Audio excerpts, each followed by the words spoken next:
নমস্কাৰ মই আছোঁ খানাপাৰাত গুৱাহাটীৰ আৰু মই এতিয়া যাব লাগে মোৰ ঘৰ যোৰহাট তিতাবৰ তো আপোনালোকক আজি মই যদি আপোনালোক দিনত ট্ৰেভেল কৰি আছে গুৱাহাটীৰ পৰা বোলে আপোনালোক বোকাখাট যাব লাগে দেৰগাঁও যাব লাগে যোৰহাট যাব লাগে তিতাবৰ যাব লাগে বা বৰহোলা যাব লাগে তাতকৈ যোনখন বেষ্ট বাছ হয় সেইখন বাছতে গৈ আছোঁ আপোনালোকে বিকাশ দাসৰ নাম শুনিছে বিকাশ দাস VIP বাছখনৰ নাম শুনিছে কিন্তু এইখন বাছ আগতে গুৱাহাটীৰ পৰা যাবলৈ হ'লে ৰাতি অকল এখন বাছে আছিল বা তিতাবৰ পৰা আহিবলৈ হ'লে আগবেলাহে চলে কিন্তু এতিয়া ভাল খবৰটো হৈছে যে বিকাশ দাসৰ আন এখন VIP বাছ নতুনকৈ ৰিলিজ দিছে তেওঁলোকে নতুনকৈ উলিয়াইছে আৰু সেইখন বাছত মই যাবলৈ লৈছোঁ বৰ বেছি দিন হোৱা নাই এখন ইনগ্ৰেট কৰা আৰু এসপ্তাহমান হৈছে চলা তো সেইখন বাছত মই যাব লৈছোঁ এই বাছখনৰ টাইমিংবোৰ কেনেকুৱা ভিতৰৰ ছিটবোৰ আগৰখনৰ নিচিনা নে আগৰখনতকৈ অকণমান ভাল নে আগৰখনতকৈ অকণমান বেয়া সেইখিনি গোটেইখিনি ৰিভিউ এটা দিম আৰু বাছখনত মই নিজে গৈ চাম যেতিয়া মই 300-350 কিলোমিটাৰ গৈ চাম তো আন্দাজা এটা হৈ যায় যে বাছখন কেনেকুৱা ধৰণৰ ঠিক আছে তো মই বিকাশ দাসৰ নতুন VIP বাছখনত উঠিবলৈ গৈ আছোঁ বাছখন আহি পেলাই খানাপাৰা পালেহি মই প্ৰথমে উঠি লওঁ তাৰপিছত আপোনালোকক বাকীখিনি ডিটেইলছ জনাই আছোঁ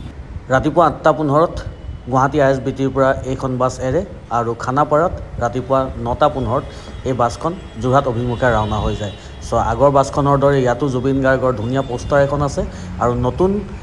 Bikash Das VIP bus number 2 বা পাৰ্ট 2 এইখনে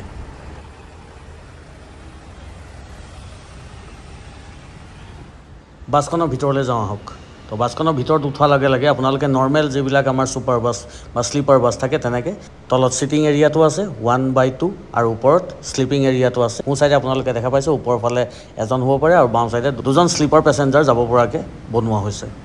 এতিয়া আমি বিকাশ দাসৰ এই বাছখনক VIP বাছ বুলিনো কেলৈ কওঁ চাওঁ আহক চ' ভিতৰ এই দৰ্জাখন খুলি দিয়াৰ লগে লগে আপোনালোকে এনেকুৱা এটা দৃশ্য দেখা পায় ছিটবোৰ কমপ্লিটলি বেলেগ হৈ যায় আপুনি তলৰ ছিটে চাওক বা ওপৰ ছিটে চাওক PVR বা আইনক্সত যেতিয়া আপোনালোকে চিনেমা চাবলৈ যায় একদম শেষৰ যিখিনি ৰিক্লাইনাৰ ছিট সেইবিলাকৰ দাম বেছি থাকে কাৰণ সেইবিলাক বহিবলৈ আৰাম হয় আৰু পূৰা ৰিক্লাইন কৰি দিব পাৰি আৰু চোফা টাইপৰ হয় চ' একজেক্ট তেনেকুৱা টাইপৰ ছিট বিকাশ দাসৰ VIP এইখন বাছতো আছে চ' আপোনালোকে দেখা পাইছে ধুনীয়া লেগ স্পেচ আছে হাত থ'বলৈ আৰাম পানীৰ বটল বা কোল্ড ড্ৰিংকৰ বটল এটা থ'বলৈ আৰাম আৰু সম্পূৰ্ণ কমপ্লিট AC হয় ওপৰৰ ফালে দুটা এনেকুৱা AC হাৱা অহা কেবিনেট আছে তাৰপিছত এইফালে এখন ৰাইট চাইডে ফেন এখন দেখা পাইছে যদি আৰু বতাহ লাগে আপোনাক কিছুমান বাছত আপোনালোকে দেখা পাইছে যে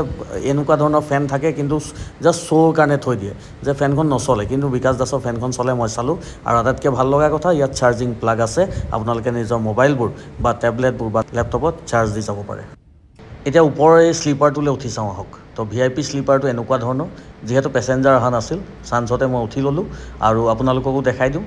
ধুনীয়া আহল বহল স্পেচ এটা আপোনালোকে নিশ্চিন্ত মনে ইয়াত হৈ যাব পাৰে ফুল্লি এচিড লগত ফেন এখনো আছে চাৰ্জিং প্লাগো আছে আৰামত আপোনালোকে গৈ থাকিব পাৰে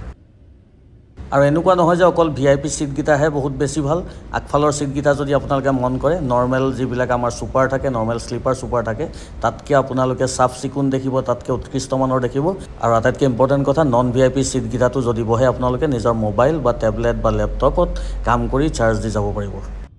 ঠিক 9:15 হোৱাৰ লগে লগে ৰাতিপুৱা খানাপাৰাৰ পৰা বাছখন এৰি দিলে আৰু যোৰহাটৰ অভিমুখে ৰাওনা হ'ল 12:30 বজাত আমি জখলাবন্ধাত ৰ'লোঁ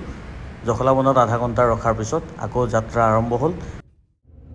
আপোনালোকে ট্ৰেভেল কৰি চাওক এইখন বাছত এবাৰ মই সকলো ইনফৰমেশ্যন দিলোঁ আপোনালোকক মইতো বহুত জেগাত ট্ৰেভেল কৰিছোঁ মই ইণ্ডিয়াৰ বিভিন্ন জেগাত বাছত উঠিছোঁ কিন্তু আজিলৈকে মই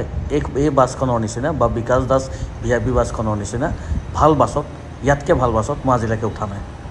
বাছখনৰ টিকেট আপোনালোকে অনলাইন যোগে বা ৰেড বাছত কৰিব পাৰিব বা মই স্ক্ৰীণত দিয়া নম্বৰত কল কৰিলে আপোনালোকে টিকেট সংগ্ৰহ কৰিব পাৰিব চ' আজিৰ ভিডিঅ'টো ইয়াতে এৰি দিছোঁ আশা কৰোঁ ভিডিঅ'টো ভাল পালে ইনফৰ্মেটিভ পালে থেংক ইউ ছ' মাছ